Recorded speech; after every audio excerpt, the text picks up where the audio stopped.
Bienvenidos y bienvenidas al podcast de Academia Delta de Ibiza, donde profesores y alumnos compartimos conocimientos y recursos.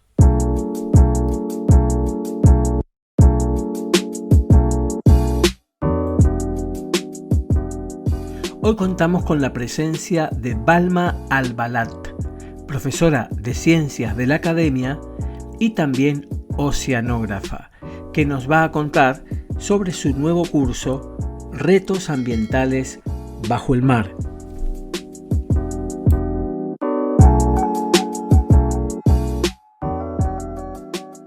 Cuéntame, acabas de terminar una temporada de trabajo bajo el mar. ¿Cómo es eso?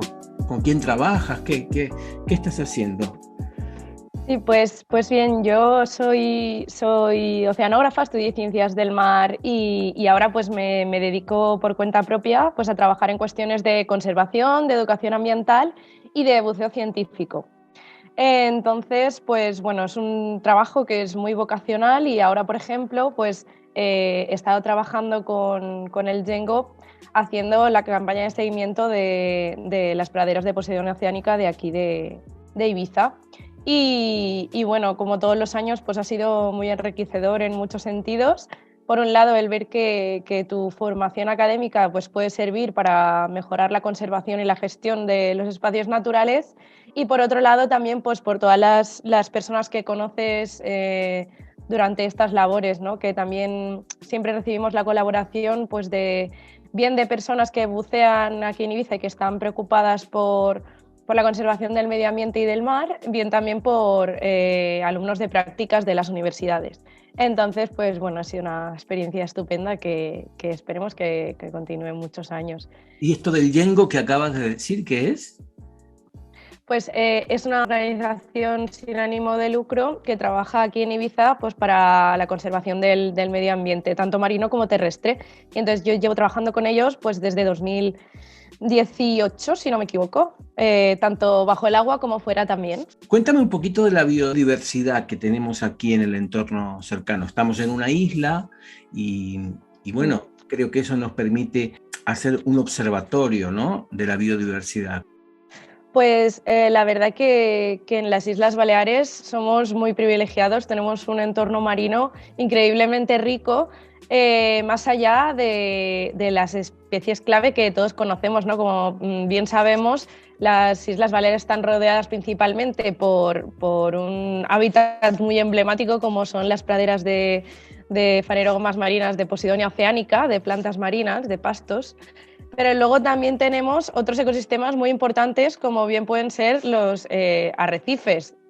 Arrecifes distintos a los que nos podemos imaginar o a los que estamos acostumbrados, como los que hay en el Caribe, ¿no? Aquí tenemos arrecifes de otro tipo. Por un lado tenemos los bosques de gorgonias, por ejemplo, que habitan las paredes de los islotes de Esvedra o de las Illas Bledas, por ejemplo, a unos entre 30 y 50 metros de profundidad. Luego tenemos otros arrecifes muy distintos a estos también de gorgonias, que son los arrecifes de Dendropoma leveche, que es un caracol que forma arrecifes a cota cero, es decir, podemos verlos perfectamente sin sumergirnos en las costas rocosas de Ibiza, Formentera y en otros lugares de Baleares.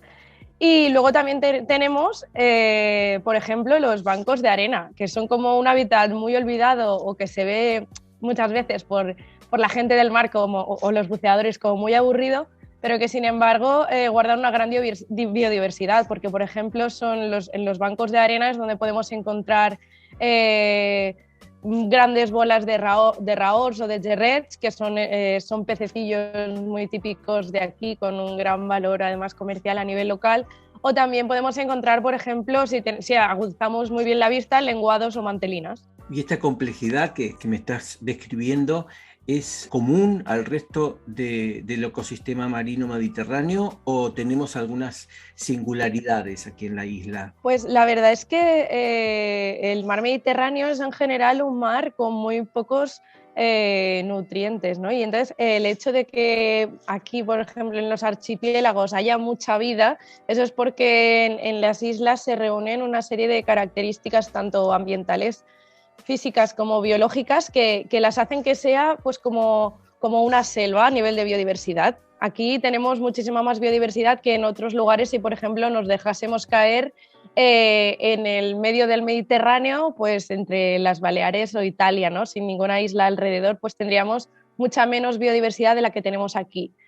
¿Por qué? Pues porque por un lugar tenemos una calidad de las aguas mucho mejor que, por ejemplo, la que hay aquí al lado, en la costa de la península, por una cuestión de que no tenemos apenas ríos al mar, permiten crecer pues, estos prados marinos de Posidonia tan fantásticos que nos ayudan a mantener pues, un buen estado ambiental. Qué interesante, es decir que tendríamos una concentración aquí, por un lado de variedad, quizás o probablemente, como acabas de decir, por las virtudes de las aguas y por la labor de la Posidonia, pero también por el hecho de ser una isla que concentra mayor grado de biodiversidad. Y como esta, digamos, la cadena trófica, la cadena de energía, pues se retroalimenta, eso hace que, digamos, se genere un polo de atracción para otras especies. Sí, efectivamente. Cuanto mejor conservada tienes el ecosistema en su conjunto, pues si tenemos bien conservados por ejemplo, en una similitud terrestre sería, pues si tenemos unos bosques muy bien conservados, pues habrá muchos búhos, habrá muchas ardillas, habrá muchos ratones, y estos ratones, búhos, ardillas van a atraer a depredadores más grandes, ¿no? A otros organismos que se alimentan de estos, y al final pues consigues tener una biodiversidad de especies y una calidad a nivel de hábitat muy interesante. Además, las islas aquí en Ibiza, por ejemplo, son islas a nivel geológico de origen calcáreo, entonces están llenas de recovecos, no solo en la parte terrestre, sino también en la parte marina. Entonces, esto permite también una diversidad de hábitats muy amplia, ¿no? Y que por lo tanto puede ser colonizada y habitada por organismos muy distintos. De hecho, no es raro que cada año se observen de paso pues, animales muy grandes como pueden ser ballenas, rorcuales, delfines, hay poblaciones aquí residentes, entonces esto es una señal de que tenemos un gran patrimonio a nivel biológico que pues, es muy importante conocer en primer lugar y en segundo lugar conservarlo, ¿no?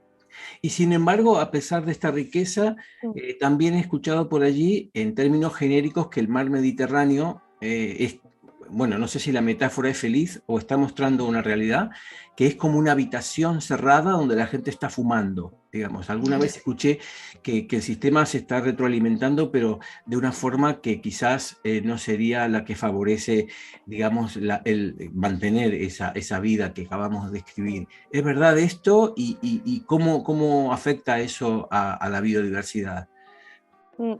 Pues creo que tienes mucha razón y que has hecho una muy buena metáfora, ¿no? Porque al final el Mediterráneo, quieras que no, al ser un mar semicerrado, no está tan conectado con el resto de océanos como otros lugares, ¿no? Entonces esto hace que su nivel de degradación, digamos, se agrave con más facilidad. ¿Esto por qué ocurre? Pues ocurre principalmente porque, bueno, el mar Mediterráneo baña una gran parte de países tanto europeos como africanos y muchas veces los mares actúan un poco como vertederos de la humanidad, no solo debido a las malas prácticas de las actividades que se desarrollan en el medio marino, como pueden ser la sobreexplotación de recursos pesqueros o puede ser el vertido de residuos de los grandes barcos que transportan mercancías, o bien también los vertidos derivados, por ejemplo, de las explotaciones de recursos mineros o de petróleo, sino que también terminan allí muchos de los desperdicios que producimos en tierra, ¿no?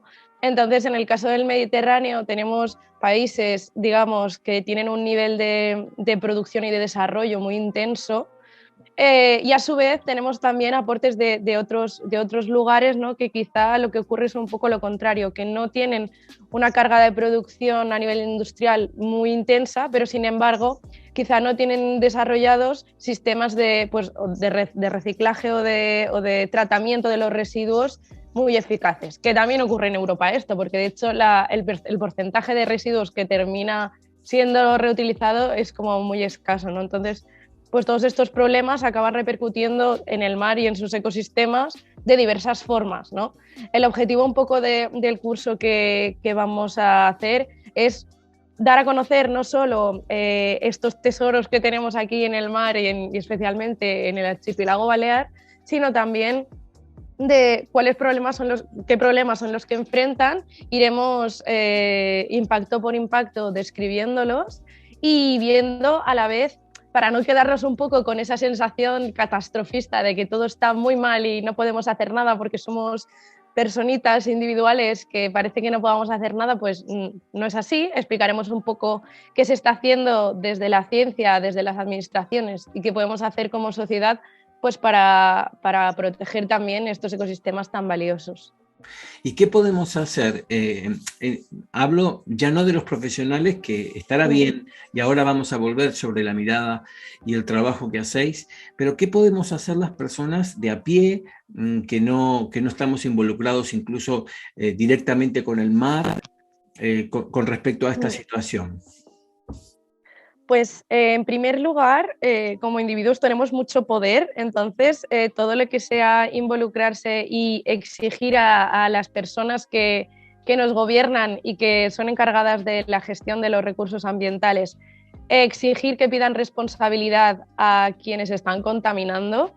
Luego nosotros en nuestra vida cotidiana, evidentemente, pues consumir lo justo, reciclar siempre que sea posible y reducir el consumo en la medida de lo posible, pues bien reutilizando todo aquello que podamos, alargando la vida útil de los objetos que utilizamos y también implicándonos en iniciativas locales. Hay una gran variedad por suerte aquí en Baleares, de entidades que trabajan para la conservación de la naturaleza y de las que podemos participar, bien sean especializadas en el medio marino o bien estén en contacto pues, con nuestro propio trabajo o entorno, ¿no?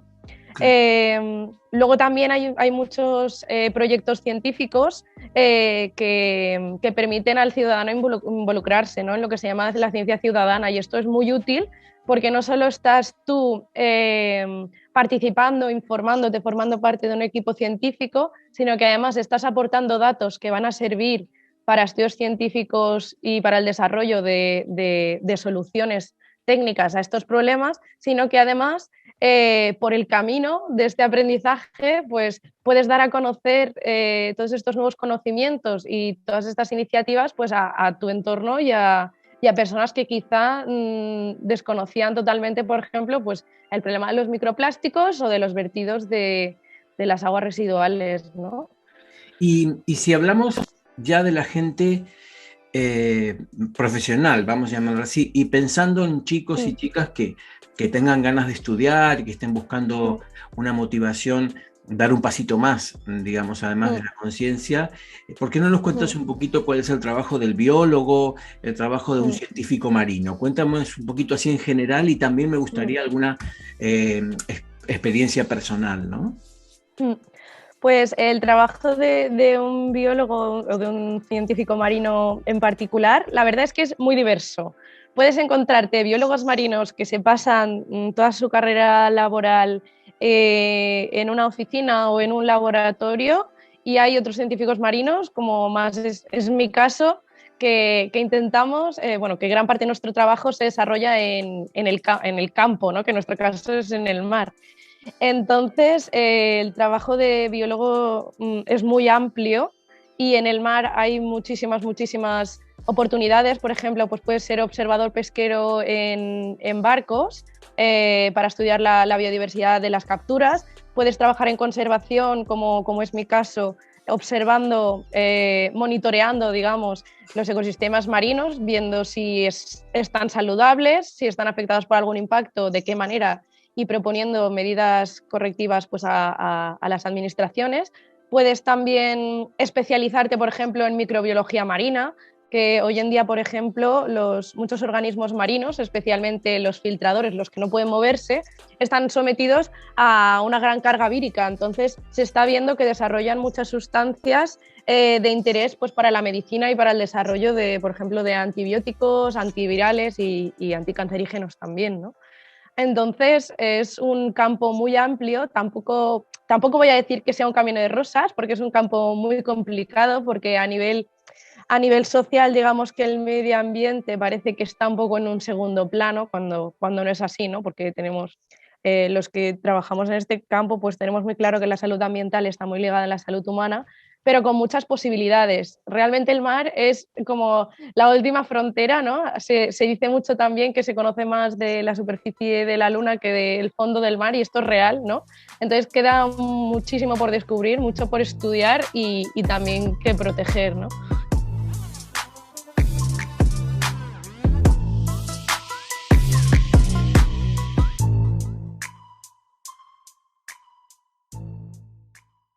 Cuéntanos un poquito un día tuyo de trabajo cuando estás embarcada y estás en plena faena. ¿Cómo comienza ese día?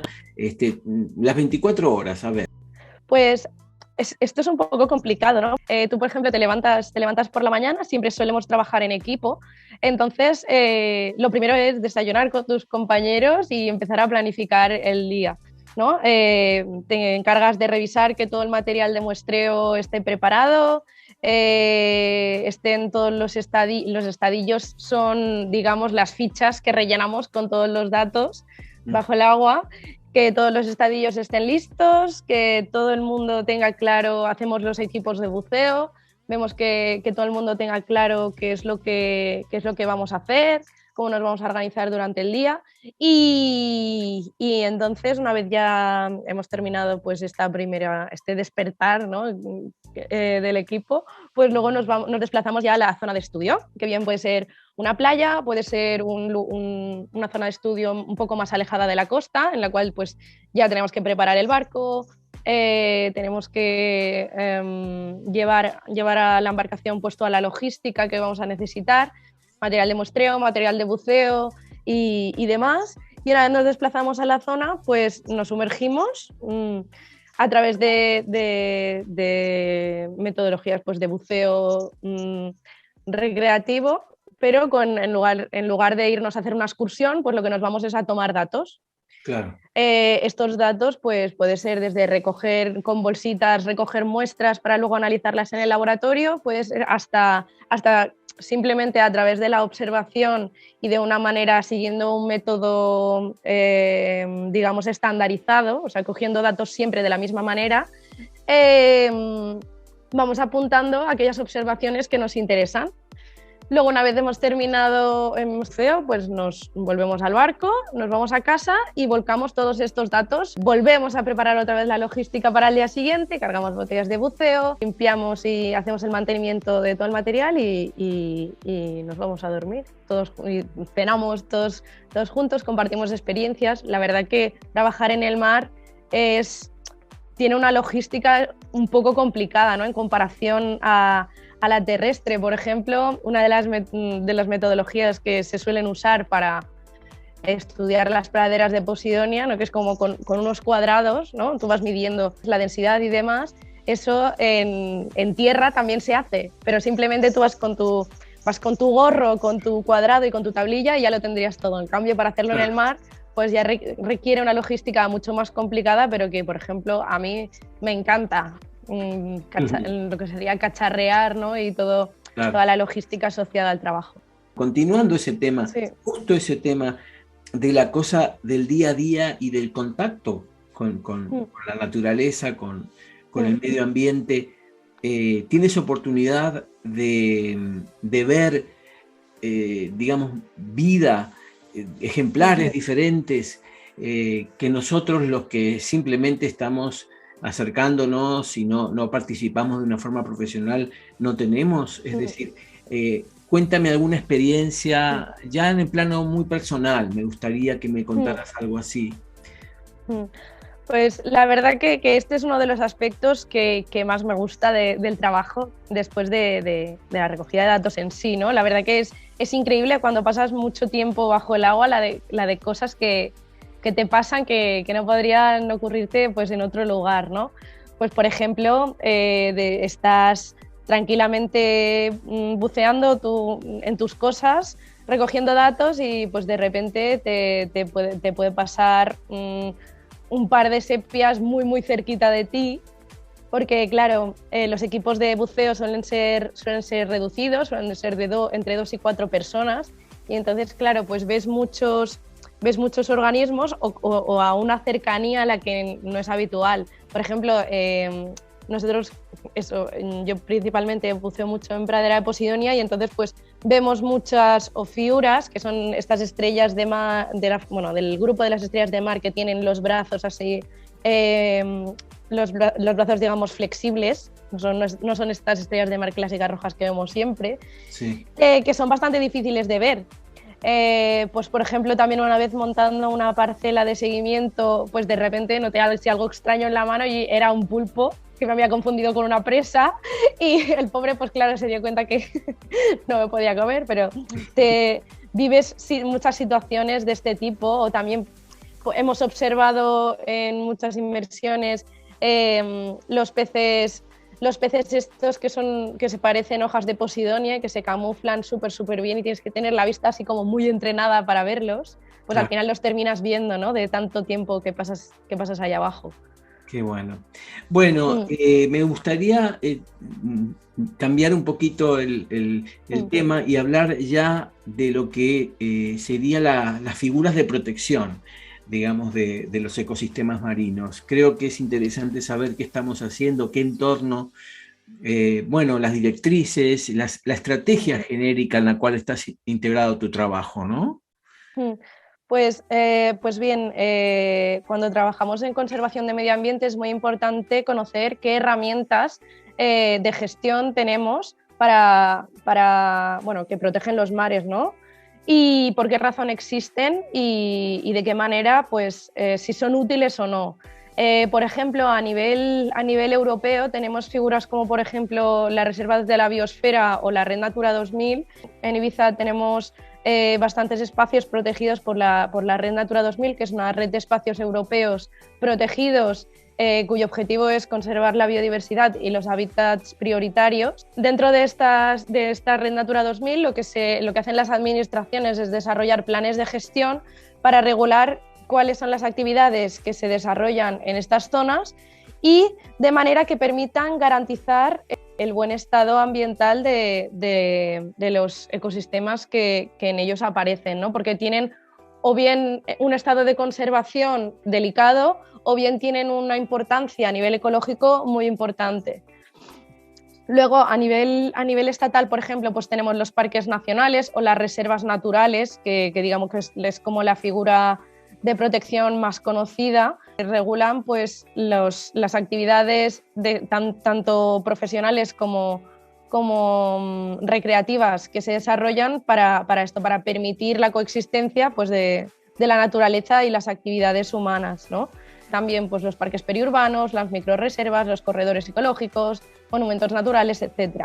Hay también que añadir que en el medio marino existen también las áreas marinas protegidas y también las reservas marinas de interés pesquero, ¿vale? Estas últimas también regulan las actividades que se desarrollan, pero lo hacen en base a las dinámicas poblacionales de los recursos que allí se pescan, ¿de acuerdo? Están dirigidas a conservar pues, especies de peces que se pescan. A veces se suponen muchas cosas y estamos hablando de peligros, de protección y tal, pero ¿por qué no me defines o me das tu visión sobre de qué estamos hablando realmente cuando hablamos de impactos ambientales? ¿Qué es lo que está pasando? Pues cuando hablamos de impactos ambientales hablamos de aquellos efectos que tienen una serie de consecuencias en el medio ambiente, que pueden ser desde la destrucción del litoral, porque directamente allí se construye un puerto, un bloque de edificios, una autovía, lo que sea, hasta el impacto que pueden tener los residuos que terminan vertidos en el mar derivado de, pues, por ejemplo, de la actividad de una fábrica, por ejemplo, ¿no? O puede ser también un impacto ambiental, los vertidos de aguas procedentes, pues, de las desaladoras. Estos serían ejemplos de impactos ambientales en el medio marino. Al fin y al cabo, cualquier cosa que hagamos, hasta respirar, pues tiene efectos sobre nuestro entorno. Pero lo interesante es estudiar cómo son estos impactos, qué gravedad tienen, ¿no? O sea, igual que no es lo mismo cuando nos ponemos enfermos, no es lo mismo que nos hagamos un rasguño a que nos rompamos una pierna, pues tenemos que ver cómo son estos impactos que producimos en el medio marino y si es capaz de ser lo suficiente, si tiene la capacidad de ser resiliente, mientras que hay algunas actividades que ocurre lo contrario, que no tienen un gran impacto, son actividades, pues, más relacionadas, pues, quizá con la observación, o, por ejemplo, una pesca bien gestionada no tiene por qué comprometer los recursos a largo plazo, ¿no?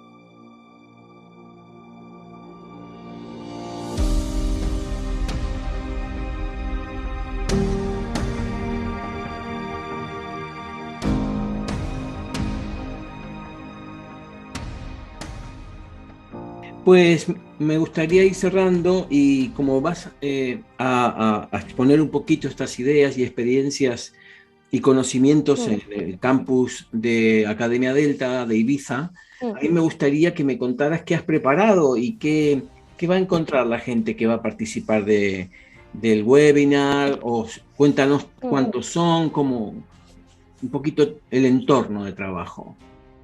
Sí. Pues bueno, el curso está estructurado en dos vías principales. Una es el campus virtual, en el cual los alumnos podrán disponer de toda la información y la bibliografía y se lo podrán descargar en sus ordenadores, pues, para consultarlo en los horarios y momentos que necesiten. Y luego también será a través de webinars. El curso tiene una duración de 4 semanas. Entonces, un día de cada semana haremos un webinar para exponer la información más importante de cada unidad y poder debatir un poco en torno a los conceptos principales. El contenido del curso es una introducción a la conservación del medio natural y el estudio de los impactos ambientales en el medio marino, y se estructura principalmente en 4 unidades. La primera se titula Mares y Océanos, y en la que describiremos un poco el ambiente marino y las características que tiene, ya que van a condicionar el desarrollo de la vida en este y también pues los efectos de las actividades en él. La segunda unidad se titula Conservación e impacto ambiental en el mar, y aquí introduciremos los conceptos, pues, de protección ambiental, de conservación, de impacto ambiental, de desarrollo sostenible y demás. Y en la tercera unidad ya desarrollaremos uno por uno cuáles son los diferentes tipos de impacto ambiental, tanto a nivel local como a nivel global, que existen. Y finalmente, en la unidad 4, titulada de la práctica, proteger los mares, veremos qué soluciones se están llevando a cabo, tanto a nivel administrativo como a nivel de gestión, como a nivel de iniciativas sociales, para poder tener una visión de conjunto, pues, de esta problemática. ¿Y lo has pensado cuando estuviste diseñando los contenidos, para qué tipo de personas?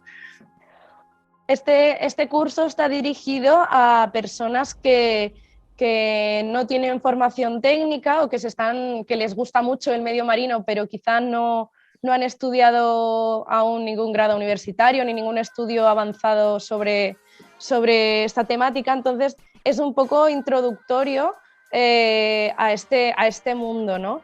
A su vez, sin perder rigor, también profundizaremos en algunos aspectos técnicos, pero siempre dando toda la información de base necesaria para entenderlo. Se basa principalmente, sobre todo, en conceptos teóricos, pero también veremos casos de estudio, como puede ser, por ejemplo, el caso del Mar Menor o de la Dana, y trabajaremos sobre ello. También personas que, por ejemplo, puedan estar en los últimos cursos de secundaria, en bachiller, o adultos relacionados con el entorno marino de una manera recreativa o por ocio, pues también buceadores, por ejemplo, o amantes del mar simplemente que quieran descubrir un poquito más sobre este entorno. Qué bueno. Cuéntame, has hecho referencia a la Dana. ¿Me podrías describir un poquito de qué se trata para quienes no lo conocemos?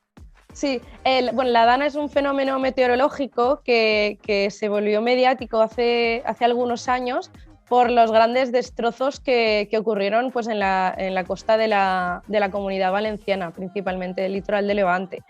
Entonces, estos fenómenos meteorológicos, cuando ocurren, bueno, digamos que el cambio climático está haciendo que sean más frecuentes y graves, tienen unas consecuencias muy concretas en las zonas litorales, ¿no? Y no hay lugar que tenga más litoral que las islas, ¿no? Claro. Entonces, estudiaremos también pues cómo el cambio climático y los impactos ambientales globales nos afectan también a nivel local y qué podemos hacer pues, para que no sean tan destructivos o para solucionar el origen de la problemática. Claro, es decir que son casos concretos que nos permiten ver no solo la situación, el estado de las cosas, sino también ver qué herramientas científicas, digamos, qué modelos se están utilizando para luego nosotros, pues, según los casos, algunos querrán comenzar a estudiar, otros profundizarán o al menos habrán tomado contacto con este tipo de instrumental teórico, ¿no? Qué interesante. Bueno, pues la verdad que estamos todos muy ilusionados de tenerte y de escucharte y bueno, quiero desde aquí invitar a quien quiera apuntarse. Aquí debajo voy a dejar yo el enlace para que se puedan dar de alta o al menos tomar contacto contigo y conocer un poquito más de esto. Perfecto, yo también estoy muy ilusionada en empezar el curso y poder compartir todo esto con vosotros. Un abrazo muy grande. Chao, chao.